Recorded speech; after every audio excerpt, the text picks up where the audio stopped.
Hey, welcome back to the Bound by Art podcast. I'm Missi Blue, tattoo artist, business owner, and your guide to navigating the chaos that is the tattoo industry. If you're an artist looking to grow your business, attract the right clients, and learn how to survive this career without losing your damn mind, then you are in the right place. Every week, I'll be bringing real talk, actionable tips, and hard-earned lessons from my own journey with a side of good vibes and a little bit of sarcasm. Whether you're new to the game, feeling stuck, or you just need a kick in the ass to get that spark back again, this is the show for you. Welcome to Bound by Art. Now let's get to work.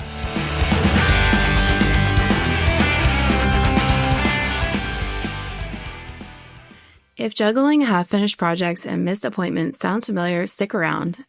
I swapped chaos for 9 simple strategies that actually keep my business running. And in this episode, I'm going to share the tactics that turned frantic all-nighters into focused, productive days, and hopefully get you some quick wins and some results. Ready to stop scrambling and start thriving with the brain you've got? Let's dive in. When I think back to the before times, all I can really remember is just being constantly scattered. And I can't think of a better word for it, but I couldn't complete a thought. I was super forgetful, and I was not remembering things that people told me, or people's names, or appointment times, or promises that I made, plans I made, and what I even came into this room for, right? Never finishing projects, which I'm still guilty of to this day, but it was way worse before. Especially with like paintings or craft projects or just other household projects that I started and then just left for dead. I'm sure this sounds familiar to you. Losing things. I would constantly be losing my keys or asking where I put something. And of course, nobody else knows because they're not the ones who put it down, right? So important papers, my phone. How many times have I looked for my phone and it's actually been in my pocket, or, somewhere stupid, or I accidentally put something in the fridge that has no business being in the fridge. On top of that, and being just totally scatterbrained, I would procrastinate like crazy. So deadlines always seemed to sneak up on me, even though I knew they were coming. I put them in my calendar, and I'm the one who made the appointment or made this thing that had the deadline, right? And somehow still snuck up on me, and I'm scrambling, staying up late to finish it, and not giving my 100% to whatever this work is that I'm doing because it's super frantic. I would double book people. I would forget that someone canceled, and I'd be sitting there like, why the fuck is my client no showing me today? And really they canceled, and I just forgot to take it out of my schedule. And I would leave people on red, and I meant to respond. I said, I'm going to do this in a minute when I have the time to fully respond. And then I just didn't. And then I forgot.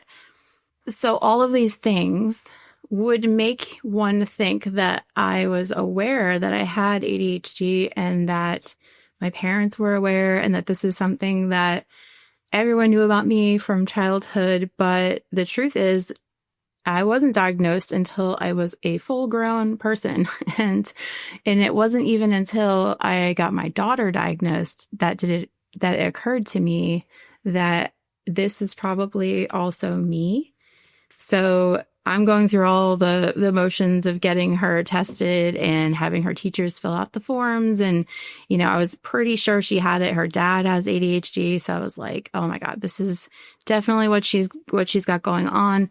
I need to get her some help. And as I'm doing all of this, I'm realizing, that sounds really familiar. Ooh, that sounds like me too. And the more I thought about it, the more I was like, has my life been this hard all this time because I have ADHD and I was never diagnosed and I was never offered any kind of help or support with it? So decided to get tested and see if that was true. So I had to take this 2-hour-long test. I had to go to the office, and I did all these like little games and things, and they gave me a form to give to my parents. I'm a full-grown adult. And my parents had to fill out a form about me as a child and answer all these questions. And I'm reading over the sheet that they gave me, and it's like, has trouble sitting still, or, talks really fast and acts like she's run by a motor, and they have to like rate this thing like 1 to 5 or something like that. So I'm thinking, this isn't me. Like, I don't have a problem sitting still. I'm not fidgety. And then my parents fill it out and give it back to me. And I'm like, what the fuck? So they scored me like super high on all these things that I didn't even know about myself and I didn't realize. And then the more I thought about it, I'm like, okay, I can kind of remember as a kid watching TV and being like upside down on the couch and like hanging off the back of the couch or the side of the couch, or like flopping around all over the place. Like, I'm like, okay, maybe not sitting still is a real thing. But, in my mind, I'm like, well, when I'm hyper focused and like working on something, like I could sit there and tattoo, 6-8 hours a day, and I'm sitting still and I'm not like super fidgety that I know of. I could be, but I'm thinking this isn't true. But the thing about ADHD that a lot of people don't realize is that we have the ability to hyper focus on the things that we're interested in. Everything else, we don't care about something, like we're not going to be able to sit still. We're not going to be able to sit through it.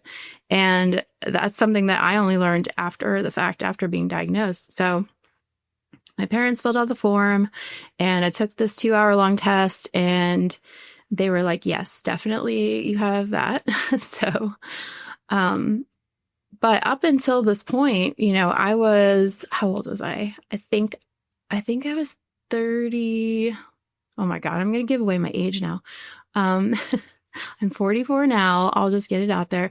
But I think I was diagnosed when I was 38. So it's been a minute now that I've known this and I've been dealing with it, aware of it happening. But up until that point in my life, I was just, struggle busting through everything and figuring stuff out on my own, not realizing what was going on. But the kind of cool thing about it and the interesting part about it is that I taught myself these little tricks and these little strategies that I would use to help myself out, that if you go and read about it, they're the exact things that they teach you to do to deal with ADHD. So it's really funny that I ended up with this same like strategy without knowing like what I was actually doing.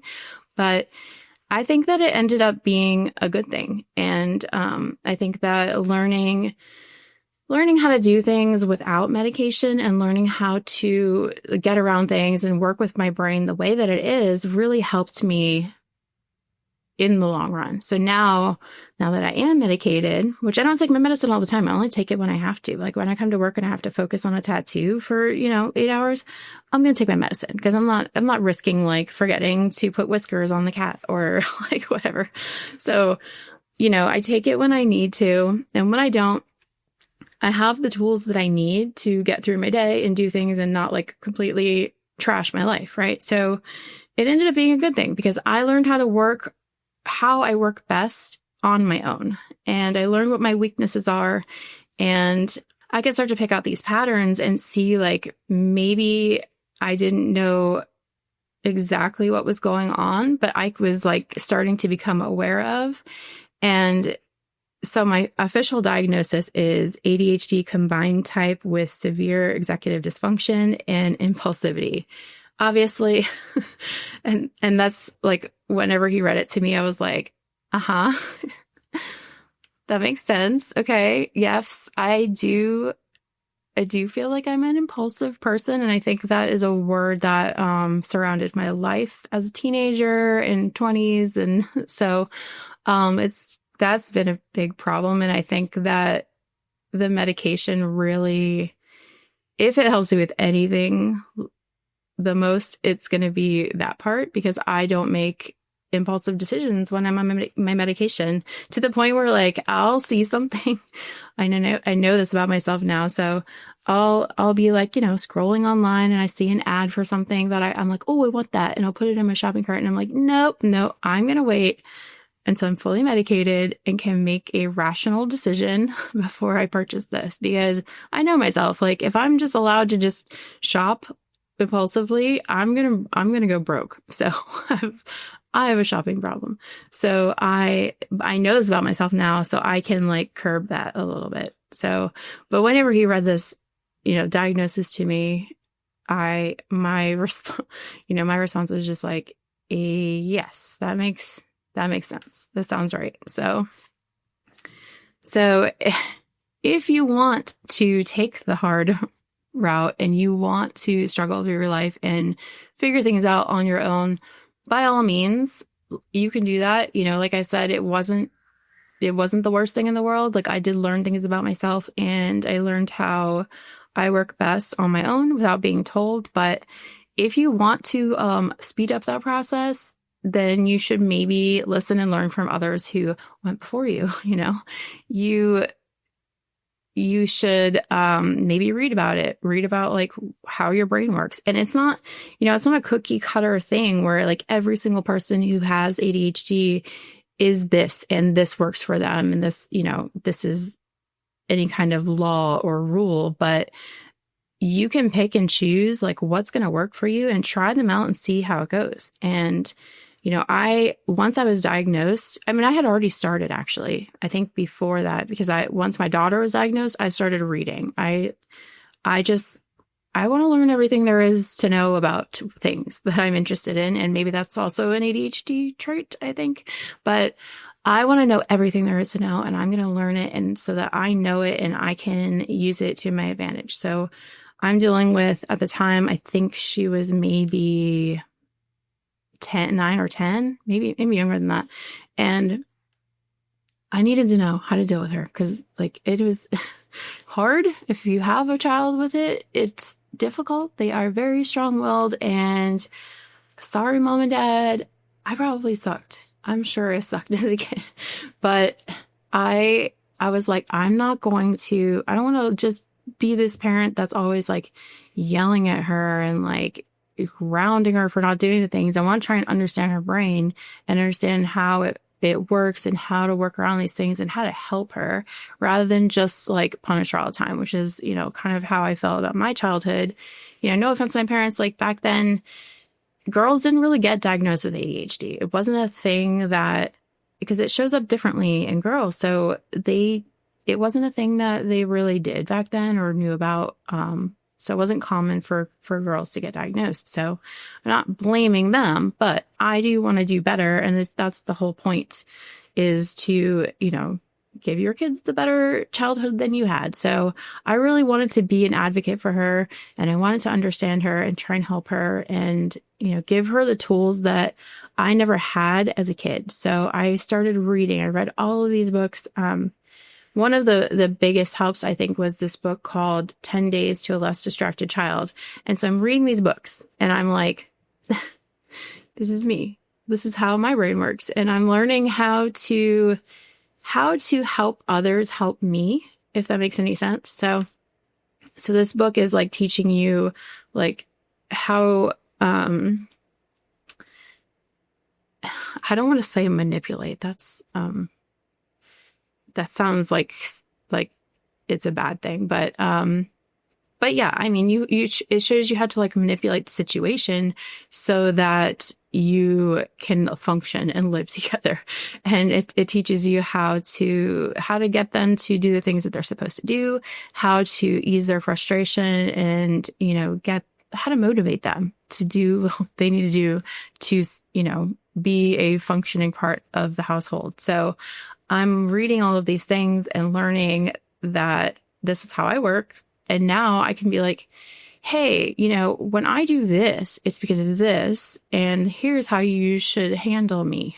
So it ended up being like super useful for me as well as for my daughter, trying to help her. So, but I stopped fighting it so hard and started realizing that I don't know everything. I tried for 38 years doing it on my own.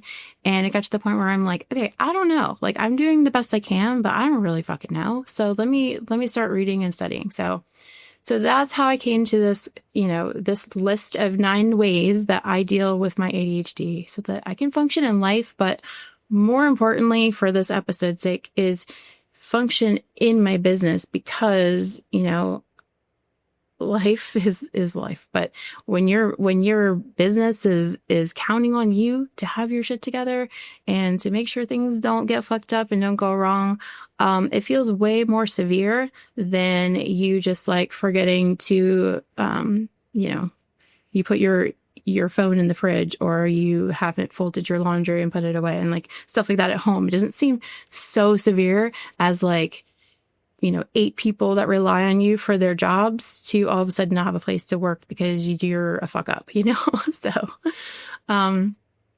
So this is how, combined with my own personal experience and the things that I've learned, how I've come up with my list of ways to deal with my ADHD so that I can run my business successfully and smoothly. So first on my list is lists. Funny, right?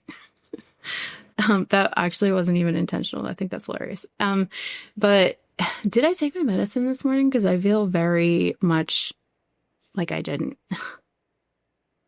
I'm going to get to that later.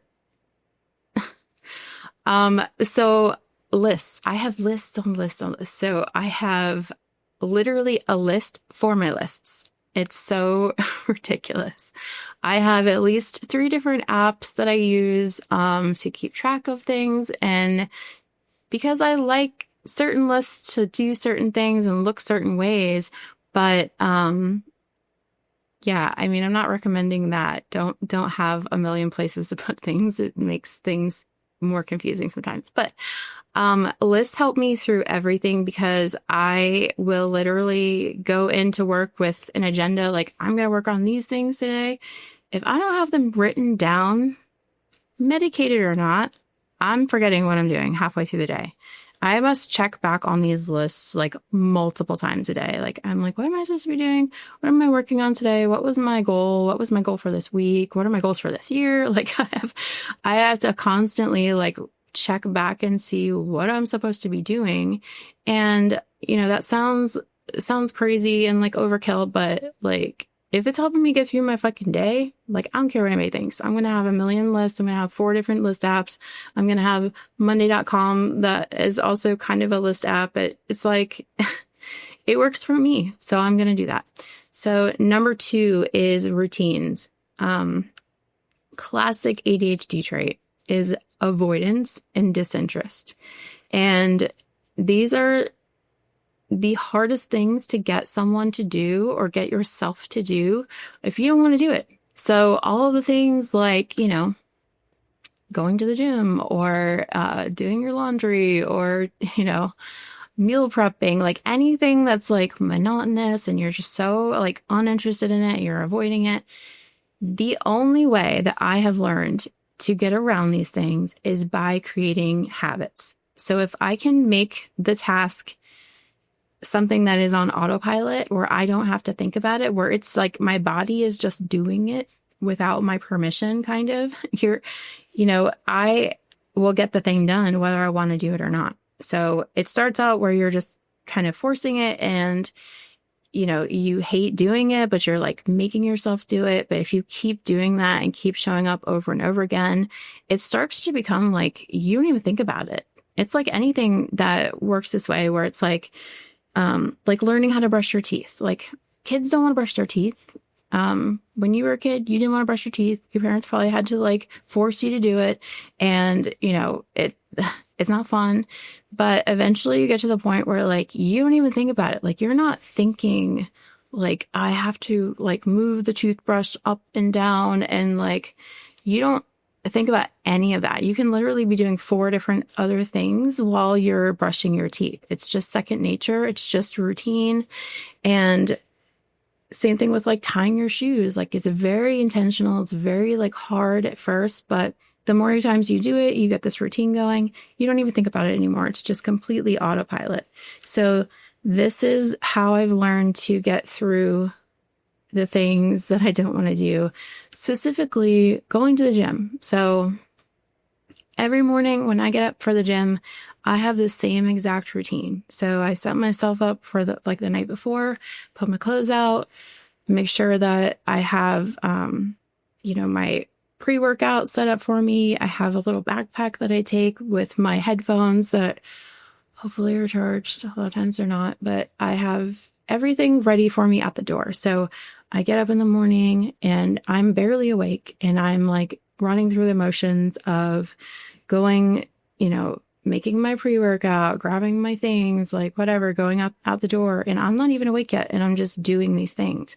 Once you create a habit and a routine that is completely autopilot and you don't have to think about, then you can start to add another habit. So after I got the gym down and going through all of that, I come back from the gym and now I've added in to take my, drink my protein shake. And then I have my different like vitamins and supplements that I take. And now it's like completely routine and I don't have to think about it. I just walk in the door and my body is just automatically going to the cabinet, getting the, supplements and doing all the things.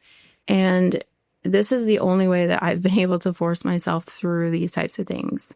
And it's the same way when I come to work. I have my different routines and things that I do when I first walk in the door, because if I don't make them a routine, they're not going to get done. And that is the only way that I can manage a lot of the things that I do here, is just to force it until it's easy, right? And this has been really great for my daughter, because the mornings in our house, oh my God, it is a fucking nightmare to get her out the door to the bus. Well, it used to be, I'll say. It's gotten so much better since we've started doing this. So I used to fight with her every morning to get her ready. We would always be running late. And something I learned about her too, and I don't know if this is an ADHD thing, but once I stopped nagging her and like constantly checking in with her and just let her be responsible for herself, she literally did the things and did them faster. And now I'm like, shit, was she just like not getting them done and not doing them to just be rebellious? Because I get that. That sounds like me also. But so I stopped nagging her, just kind of taught her like, okay, make it a routine, do the same thing, in the same order every single morning, and then you won't forget things. And the one thing that we have left now is medicine, taking medicine on the way out the door. It's definitely in the last like year gotten better, where she's almost remembering to do it on her own. But sometimes she's still running late and we have to like race out the door. But, for the most part, I would say maybe like 50% of the time she remembers to take her medicine, because it's now a habit where she does it right before she walks out. It's the last thing that she does. She picks up her backpack, grabs her medicine, takes it, and then we leave. So maybe we should make it a routine earlier in the morning. Less chance of forgetting it. I don't know, but it seems to be working. We just have to get there. It's the repetition is what's going to get us there. So we're just going to keep pushing forward with that. Number 3, prioritizing sleep. I used to stay up all night. I used to stay up really late. I'd be drawing, painting, whatever. I fucked my sleep up so bad. I would stay up all night, sleep all morning, no consistent sleep schedule whatsoever. I was all over the place. And we're talking up until just recently too. And I would say maybe last year, I started actually forcing myself to go to bed at like 9 or 10 and wake up at 5 or 6 to go to the gym. And before that, I would be drawing until like 2, 3 o'clock in the morning, trying to like draw for my appointment the next day because I procrastinated, right? So I started to notice that when I didn't sleep the night before, regardless if I took my medicine or not, I was foggy all day. I felt like shit. I performed like shit. And it really, really affects me not sleeping. And for so long, I was like, I don't need sleep. I can work off of 4 or 5 hours of sleep. No problem. It's not true. It's definitely not fucking true, because now that I have been well rested for a while now, I can tell you there is a very big difference. And once you start to be consistent with it and consistently get good sleep, the moment you fall off, you feel it so hard and it fucks you all up. So I created a sleep routine where I'm going to bed at 10 p.m., strict bedtime, and 5 a.m. wake up. And 7 hours of sleep is a really big deal for me. I'm used to only getting like 4 to 6 hours, like I said. So this is definitely an improvement. They say you're supposed to have 8 hours of sleep, but I don't know that that's true for everyone. I think that honestly, like 7 hours for me at first felt really shitty. I would always wake up feeling worse, but I don't know if it's just because I'm not used to getting the proper amount of sleep or what. But I'm getting more used to 7 hours of sleep, and I think that I'm starting to feel better with it. So, I mean, and I guess when you actually look at it, by the time I actually fall asleep and the amount of times that I wake up during the night because my dog snores and he's a pain in my ass, I probably only get 6 hours, but like 6 hours of solid sleep is still way more than I was getting. So, but I feel better overall. I'm more alert. I have better ideas. I have better decision-making skills. I have better quality work. So it's really important to get sleep. Number 4, chunking down big tasks. So being overwhelmed by a large task, even with medication, is definitely something I struggle with. The medication helps, but it's not a cure-all. So right now I'm working on an online course. Don't tell anybody. It's not ready yet. But so I'm working on an online course. It's a huge undertaking and I don't really know where to start. And I know that breaking that down into smaller chunks makes it doable for me. So instead of my to-do list saying, build online course, it's going to say, make a list of the main lessons you want to teach. And I can then just focus on one small part of it and not freeze up looking at this whole big picture.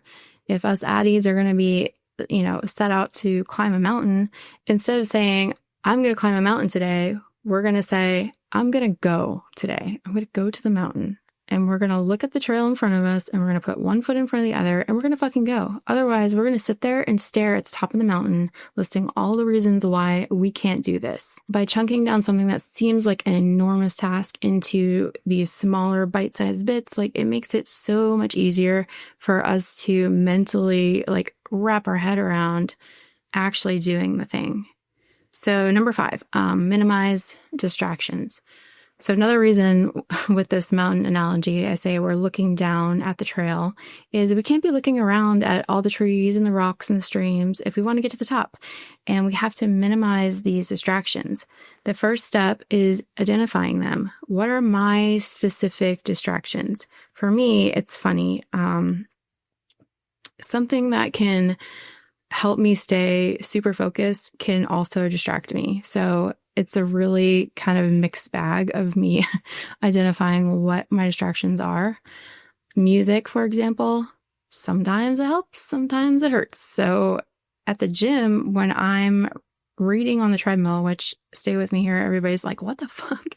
So I literally bring my book and I read on the treadmill, and I'm not running, okay? It's like I have it on extreme incline and I'm walking. So it's not like my book's bouncing around everywhere, but so I'm reading on the treadmill and I have to put music on because I have to block out all of the background noise in the gym and their weird music and people talking and heavy breathing or whatever. So I have my headphones on and I listen to lo-fi music while I read and walk on the treadmill. So if I'm tattooing, I need music that has words with it. Words that I know specifically, because it tends to occupy a part of my brain that likes to wander and gets my brain will distract me sometimes where I'm not even looking at anything or doing anything in particular that distracts me. I'm just thinking about shit and then I will forget what I'm doing. So I need something constantly keeping that part of my brain distracted so that I can focus on what I'm supposed to be doing. And if I'm writing, I need lo-fi. I can't have words in it. If I hear words while I'm trying to write, I'm going to start writing the words that I'm hearing or something. So I need that music to kind of calm me, but it also can't be words and things that distract me. So it's rough. TV, same thing. So I'll sit on the couch and draw and I'll put the TV on. But it has to be a show that I already know, that I've already seen a million times, which is why I just put Gilmore Girls on repeat because I could pretty much recite that fucking show. I love it. But I have a suspicion, though, that I am actually watching it. I'm telling everyone, I don't watch it. I just listen to it. I can hear it and picture the show in my mind and know what's going on. I don't need to look at it, but I'm pretty sure I look at it. And that's probably a problem. But my phone is the same thing. So it's mostly, my phone is such a distraction and such a nightmare for me. I wish I could just fucking chuck it in the pool sometimes, but I need it for my alarms and my timers and my reminders so that I can stay focused and it will keep me on track. But the temptation to pick it up is unreal, and to just grab that like quick dopamine hit is just so fucking strong. And I have to weigh the pros and cons on that. And sometimes I just have to understand I can't have my phone near me today. Like, today is a rough day. I'm putting my phone in the other room so I can focus. Fuck the timers, fuck the reminders. I'll just figure it out on my own.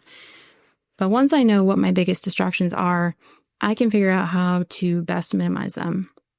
So for the music, I have to choose my music carefully and be really intentional about the type that I put on. And I create different playlists for different tasks that I'm doing. With the TV, knowing which shows distract me and which ones help me, and just really making sure that I'm not intentionally derailing myself. With the phone, when to put it away and when to keep it close. I just heard a study that says by having your phone just on the table in view, even if it's like face down, a lot of people say, just put it face down, you won't look at it. But even having it face down near you, it reduces your cognitive capacity and it affects your memory, your focus, your ability to problem solve. And I just want to put this out there that I read this and I know this to be true, and yet I still keep my phone next to me on the desk. In fact, it's sitting here on the couch next to me and I can feel it like dinging and vibrating every time someone texts me or I get a notification. I'm trying to do this and focus on this, and it's definitely fucking me up. So I know this, but I'm choosing to not listen to my own advice here. But I can be aware of things that are bad for me and still refuse to do what I know I should. It's just who I am as a person, and I like to say I'm working on it, but I can't promise that. Number 5, designated space for things. So for those who know me well at home, one of the first things they'd notice about me when visiting my shop is how hyper organized I keep things there. Everything has a label, everything has its designated spot. I can't stand clutter, and I can't have a drawer or a door left open. I keep everything insanely organized and neat, and there is a place for everything and everything in its place, like they say. This is the exact opposite of my home life, where chaos rules everything, and I think I've nailed this down to comfort. So I'm comfortable at home. I'm not afraid of everything falling apart at home. And at the shop, I have to be in boss lady mode constantly, where I'm constantly trying to make sure it doesn't all go to shit. And I have to really focus and concentrate, and I have to be really productive and efficient with my time, because my time is really important to me. So having a designated space for everything means I'm not losing things. I don't lose time looking for things. I don't have clutter around to distract me. Like, if I'm working and I can see something out of the corner of my eye that needs to get done or get put away, I'm thinking about that. And if I have things in my view that are messy or out of place, my eyes and my brain are wandering. I might even stop what I'm doing to go on a whole side quest and figure it out. And that means I'm not being my most productive. So I keep everything clear of clutter. I even keep the break room organized and clean. And that might seem like overkill, but if I'm going back there to take a break, I need it to actually make me feel better. And I need it to re-energize me and not stress me out, not make me uneasy, and not give me more work to do. Also, side note, someone once told me to create the space for the life that you want, kind of like dressing for the job that you want. So if I want to have an amazing shop where high-level talented artists want to work, I need to build and keep a space like that.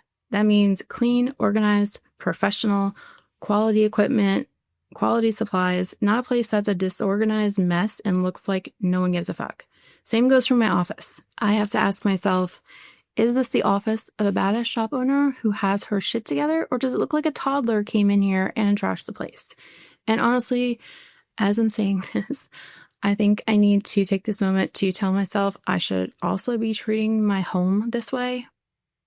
If I want to be able to relax and get that sleep that I say I'm prioritizing, I should probably clear the clutter off my dresser and get my shoes out from under the bed and put them away.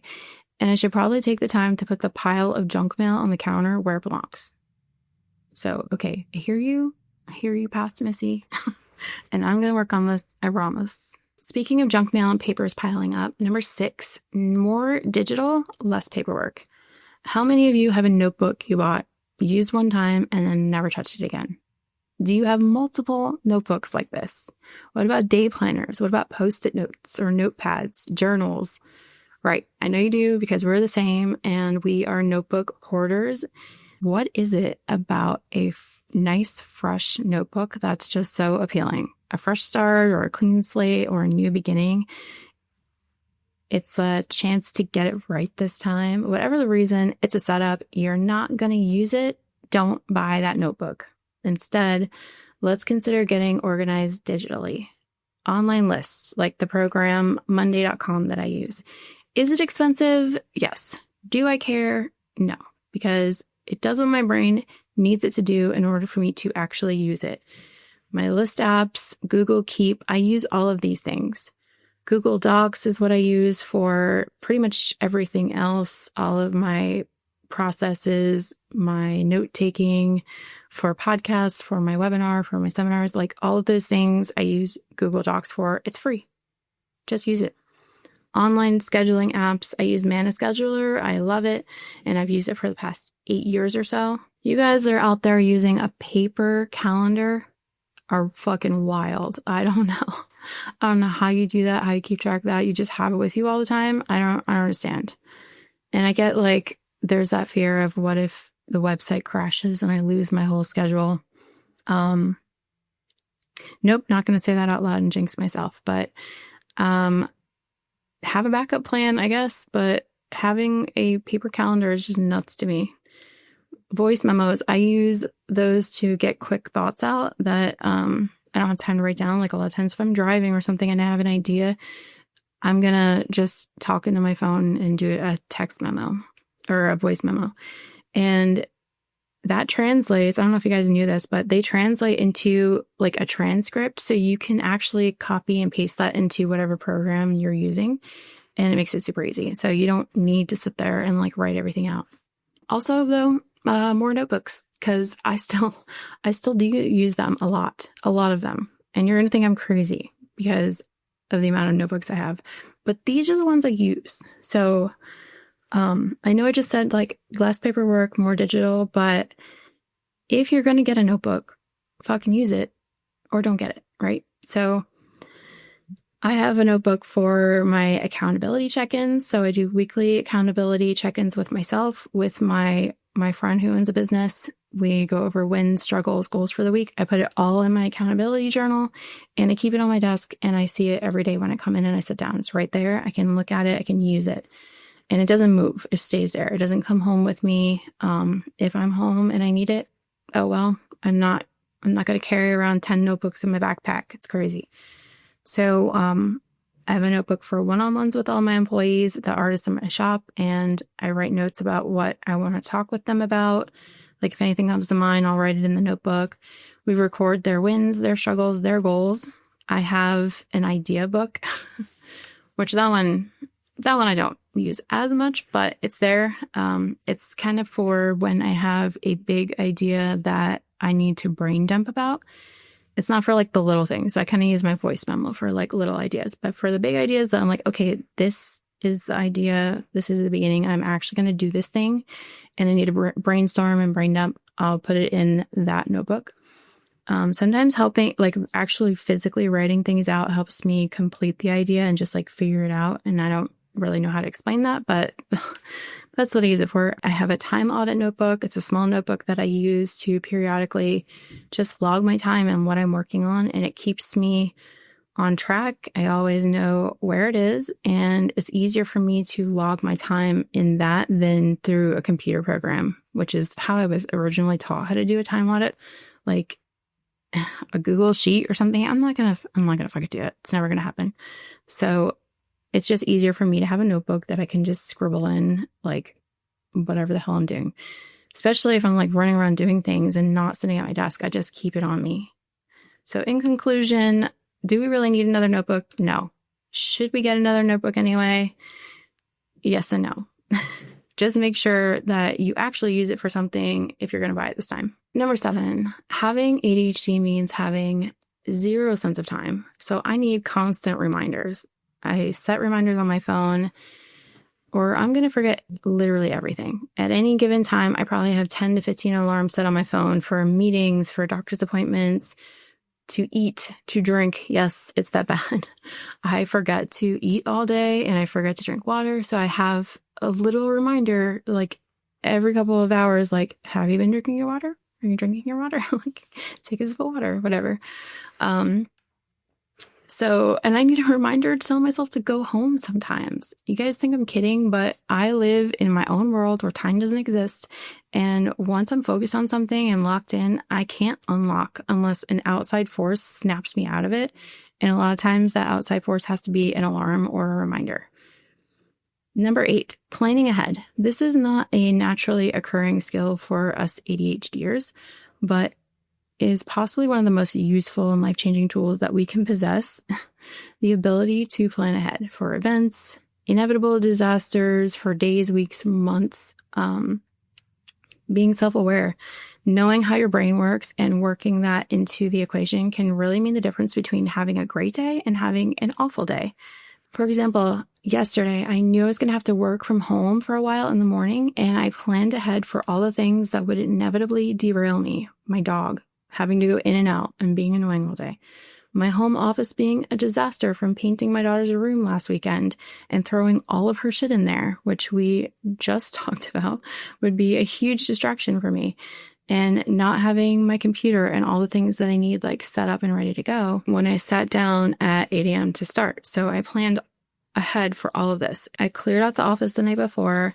I set up all my things where I needed them and the way that I needed them so that I could just sit down and be ready to go.